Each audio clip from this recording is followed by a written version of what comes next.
Welcome back to सबसे सवेरे पाकिस्तान और अब नजर डालेंगे इस घंटे की टॉप स्टोरीज पर। कराची की एक और फैक्ट्री में खौफनाक आतिशज़दगी से सानहा बल्दिया के अलमनाक वाक़े की याद ताज़ा हो गई। बेकाबू आग ने कई ख़ानदान उजाड़ दिए। ज़िंदगी की बाजी हारने वालों में 4 भाई भी शामिल हैं। एनी शाहिद के मुताबिक फायर ब्रिगेड को बार बार कॉल की गई, फिर भी वो ताख़ीर से पहुंचे। फैक्ट्री में हंगामी सूरत हाल से निमटने के लिए कोई रास्ता नहीं रखा गया। फैक्ट्री मालिकान चंद पैसे बचाने के लिए हिफाजती इंतजाम नहीं करते। टेक्नोलॉजी की दौड़ में walled city of Lahore authority भी किसी से पीछे नहीं। लाहौर के शाही किले से मुताल्लिक अहम मालूमात की डिजिटल शक्ल में मुंतकिली, किले की तारीखी इमारतों और नवादरात से मुताल्लिक मुस्तरद मालूमात का ख़जाना इकट्ठा कर दिया गया। वॉल्ड सिटी अथॉरिटी अंदरून लाहौर की बहाली के लिए हर दम मैदान में रहती है। शाही हमाम और तारीखी गलियों की दिलकशी को बहाल किया गया। पीटीआई हुकूमत को अपनी 3 साल कारकर्दगी पर फ़ख्र, मगर महंगाई को कौन काबू करेगा। हुकूमत ने 3 सालों में 11 बार अद्वियाती कीमतों में इजाफा किया। पाकिस्तान मेडिकल एसोसिएशन ने अद्वियाती कीमतों में इजाफा मुस्तरद कर दिया। मौजूदा हुकूमत ने 3 साल में 11 बार अद्वियात महंगी की। बुढ़ापा एक फितरी अमल, मगर बुढ़ापे की दहलीज पर कदम रखना किसी को पसंद नहीं। बुढ़ापे को रोका तो नहीं जा सकता, मगर उसकी आमद की रफ्तार को तो कम किया जा सकता है। बुढ़ापे को तेज़ी से बढ़ने में रोकने में अच्छी ग़िज़ाओं का किरदार बहुत अहम। दुरुस्त खुराक मोटापे और जिस्मानी दिफाई निज़ाम को काबू में रखती है।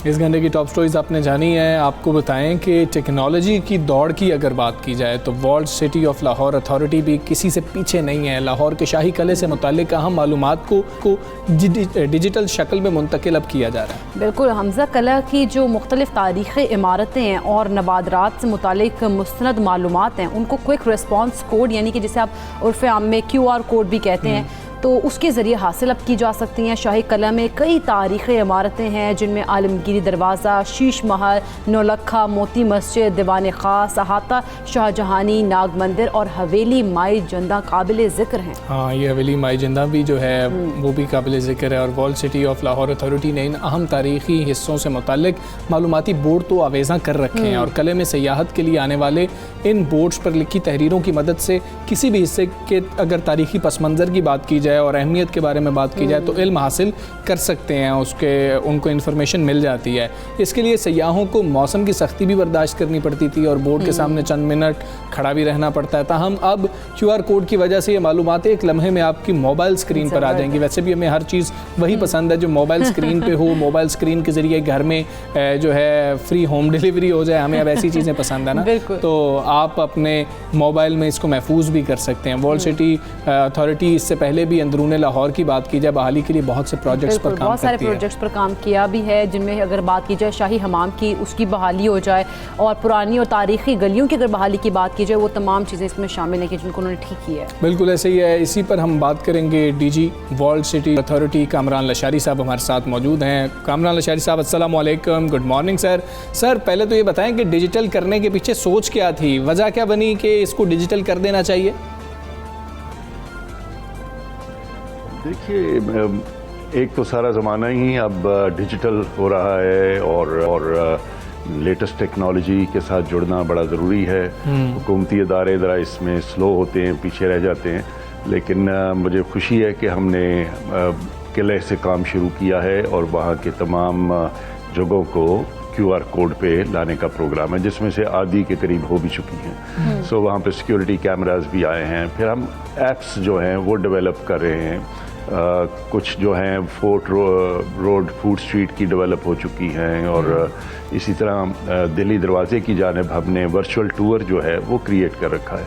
तो वेबसाइट पे जाना और इलेक्ट्रॉनिकली जो टूर्स करने, ये दुनिया का अब एक बड़ा आम तरीका है। वो जो पुराने पैम्फलेट्स जमा करने, किताबें और वो चीज़ें मेरे ख्याल है बहुत पीछे रह गई हैं और हमें ज़्यादा से ज़्यादा जो है टेक्नोलॉजिकली उस तरह आपकी आउटरीच देखे ना, जो शख्स नहीं भी आया वो भी डेनमार्क में बैठा भी आपकी जगहों को देख सकता है और जो वहाँ आया है उसकी डिटेल्स कुछ QR कोड के ज़रिए।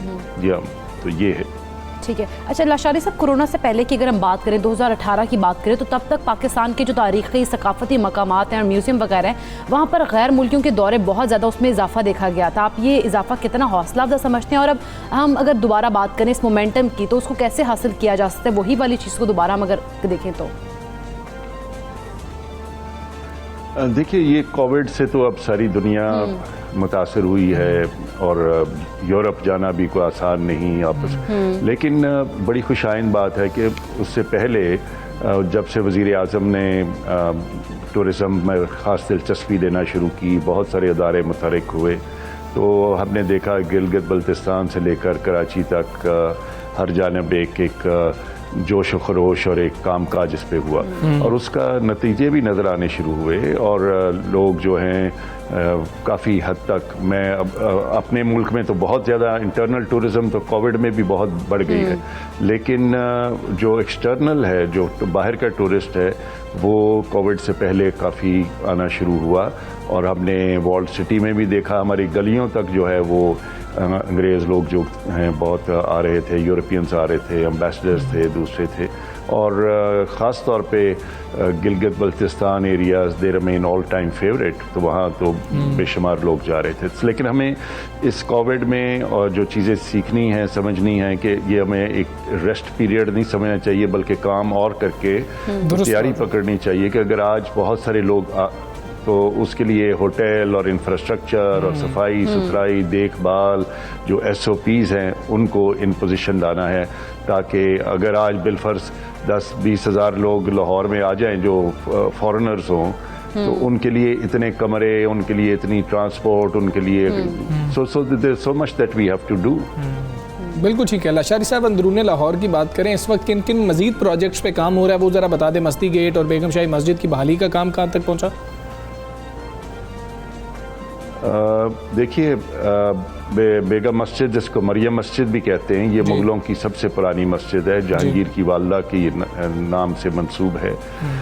इस पे काम जारी है, तकरीबन आधा काम हो चुका है, लेकिन बाकी जो है वो हो रहा है। उसके इर्द गिर्द इंक्रोचमेंट्स बहुत सारी हैं, जिसको रिम मार्केट वगैरह भी कहते हैं, उसको रीलोकेट करना, हटाने का प्रोग्राम जो है वो ज़ेर गौर है।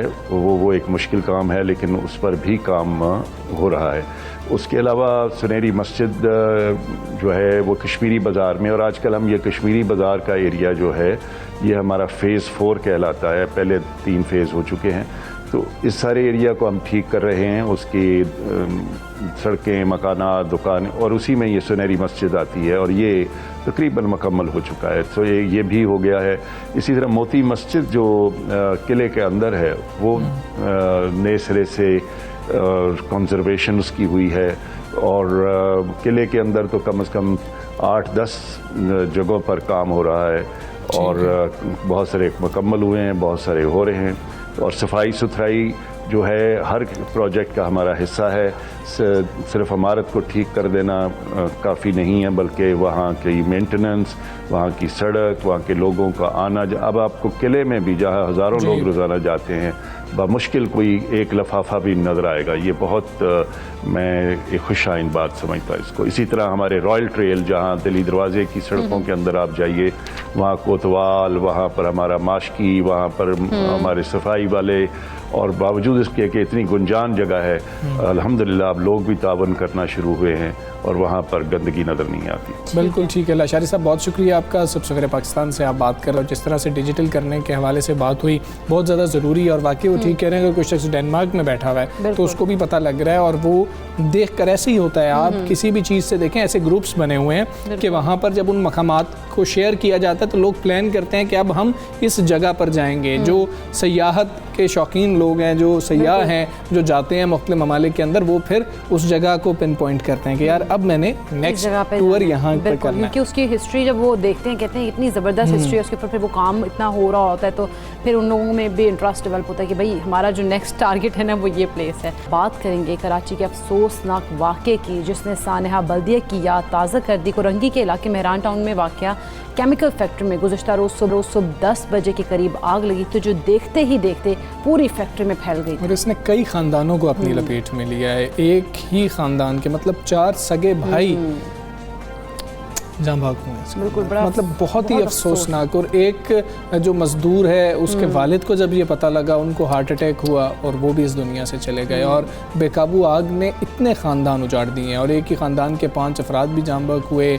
उसमें एक उनका चचा भी मौजूद था, और एक नौजवान की शादी तो 2 माह पहले ही हुई थी। बिल्कुल, ये तमाम तर जो वाक़यात हैं, इस तरह के सानेहात होते हैं, उनमें बहुत सारी ज़िंदगियाँ जो हैं, बहुत सारे ख़ानदान जो हैं, उनका इसी तरह से हो जाता है। देखा जाए तो सूरत हाल काफ़ी अफसोसनाक है। और एनी शाहिद जो है वहाँ पर उन्होंने कहा कि फायर ब्रिगेड को बार बार कॉल की गई, फिर भी वो ताख़ीर से पहुँचे थे, जिस वजह से जो आग है वो मज़ीद बढ़ी और जो जानी नुकसान है वो इस तरह से हुआ। कोई सेफ़ एग्ज़िट नहीं था, कोई मतलब कि एमरजेंसी एग्ज़िट मौजूद नहीं था। खैर, अभी तहकीकात कहाँ तक पहुँची हैं, क्या रिपोर्ट्स तैयार की जा रही हैं? फ़याज़ यूनुस हमारे साथ मौजूद है, उनसे जानेंगे। जी फ़याज़, बताइएगा। देखिए, बिल्कुल ये मेरान टाउन का इलाका है कुरंगी, जहां कल अफसोसनाक वाक़या रूनुमा हुआ। लगेज फैक्ट्री है जिसमें आग लगी फर्स्ट फ्लोर पर, जिसने देखते ही देखते तमाम तर फैक्ट्री को अपनी लपेट में ले लिया। 16 अफराद इस फैक्ट्री में मौजूद थे जो मुकम्मल तौर पर जल गए, और धुआं भर जाने की वजह से फैक्ट्री में मौजूद तमाम तर अमला काफ़ी ज़्यादा परेशान रहा, और बिलाखिर ये तमाम तर अफराद जो है जान की बाजी हार गए। फैक्ट्री इंतज़ामिया की नाअहली ये है कि उन्होंने इस तमाम तर जब फैक्ट्री को बनाया तो इसमें हंगामी जो रास्ता है वो नहीं बनाया। जो ग्रिल जितनी भी इस फैक्ट्री में हमने देखी है, वो तमाम तर ग्रिल को इतनी मजबूती से पैक किया है कि अगर कोई शख्स तोड़ना चाहे तो वो तोड़ नहीं सकता। और बाज़ ग्रिल्स और दरवाज़ों के आगे यहाँ पर सामान मौजूद था। कल जितने भी अफराद यहाँ पर जान की बाजी हारे, उन्होंने अपनी जान बचाने की हर मुमकिन कोशिश की, लेकिन इतना ज़्यादा सेकंड फ्लोर पर केमिकल और दीगर सामान मौजूद था कि जिसकी वजह से धुआं भर गया, और वो तमाम तर अफराद जान की बाजी हार गए।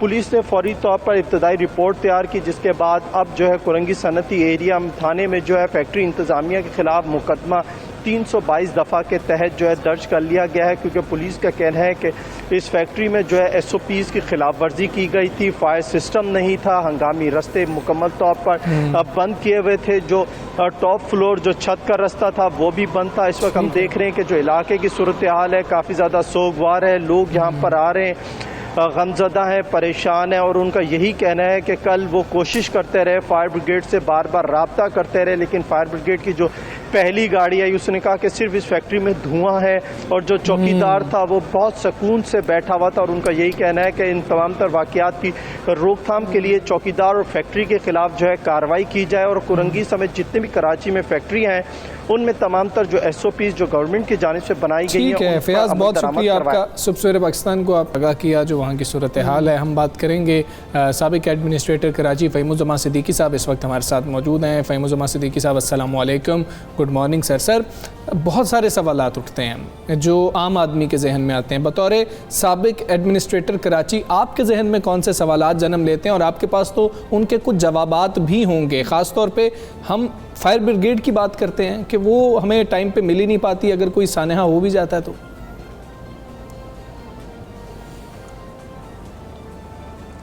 देखिए, सबसे पहली बात तो ये कि अगर कल का आप फैक्ट्री का फायर ले लें, या चंद साल पहले बल्दिया में एक फैक्ट्री में फायर हुआ जिसमें 260 से ज़्यादा लोगों की जान गई, उसकी बेसिक रीज़न देखिए क्या थी। दोनों फायर्स में बाहर निकलने के रास्ते नहीं थे। खिड़कियों के अंदर ग्रिल्स लगा दी गई थी ताकि लोग माल चोरी ना कर सकें। ठीक है। अच्छा, देखिए, 25 मार्च 1911 को मैनहट्टन में, न्यूयॉर्क में इसी तरह के एक ट्रायंगल गारमेंट फैक्ट्री की फायर, जिसमें कोई 125 के करीब लोग मरे थे। अच्छा, उन्होंने उसके बाद क्या किया? उन्होंने, वो वाक़या तो हो गया, मगर उन्होंने सबक सीखा, और उन्होंने तमाम इस तरह की गारमेंट फैक्ट्रीज़ और जो कॉटेज इंडस्ट्री थी उसको शहर से बाहर निकाल के मखसूस इलाकों में ले गए, जहाँ पर इस किस्म की जो ज़रूरत पड़ती है फायर ब्रिगेड की या दीवारें तोड़ के निकालने की, वो चीज़ें वहाँ पर मौजूद थी और आज भी मौजूद हैं। हमारे यहाँ भी, मुझे याद है 1994 में जब मैं एडमिनिस्ट्रेटर था, हमने कॉटेज इंडस्ट्री के लिए एक बाकायदा जोन क्रिएट किया था लांडी में। अच्छा, वो सारे के सारे प्लॉट लोगों ने, बाद में आने वाले DC और जो भी वो बोर्ड ऑफ रेवेन्यू के अफसरान थे, वो सब उन्होंने प्लॉटिंग करके वो खा गए। अच्छा, अगर आप कराची, देखिए ये जो दुकान, आप इस सारी चीज़ में होगा क्या, जो सिर्फ और सिर्फ फैक्ट्री का मालिक है उसको लटका दिया जाएगा, उस पर सारा का सारा इल्ज़ाम आएगा। आप फायर ब्रिगेड की बात कर रहे हैं कि फायर ब्रिगेड की गाड़ी देर से पहुंची। प्रॉब्लम ये है कि कराची में फायर ब्रिगेड की गाड़ियाँ कितनी हैं, उनमें से सर्विसेबल कितनी है और उन सेंटर्स कितने ना होने के बराबर हैं। ये तकरीबन 700-750 स्क्वायर किलोमीटर का अर्बन एरिया है। हर जगह के ऊपर मोहल्लों में जहाँ गाड़ियाँ पहुँच नहीं सकती, जहाँ पर दीवारें, तो जब तक हम मिनहसुल कौम ये नहीं तय करेंगे कि हम इंसानों की तरह ज़िंदा रहना शुरू करेंगे, जब तक हमारे अरबाब इख्तदार अपनी मुजरिमाना गफलत और मुजरिमाना ज़िंदगी से बाज नहीं आएंगे और इन तमाम चीज़ों को रीऑर्गेनाइज करते रहेंगे, इस एग्जैक्टली यही वाक़यात होते रहेंगे।